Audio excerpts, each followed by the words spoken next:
meraviglioso, è stato davvero un successone. Sì, è vero, poi noi quest'anno siamo le padrone di casa. Ma qual è la prossima tappa? È quella di Caorle il 9 luglio. Guardate dove vi ho portato.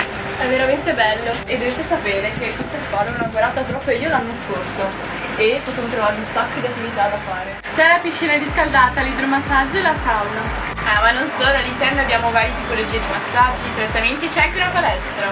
Ok, allora cosa stiamo aspettando? Aspettate ragazze, pubblica da casa, vi consiglio proprio di venire qui. Siamo a Portoguaro, a 2 passi da Caorle, alla EUA Sport & Spa. Vabbè, adesso andiamo a provare la piscina riscaldata.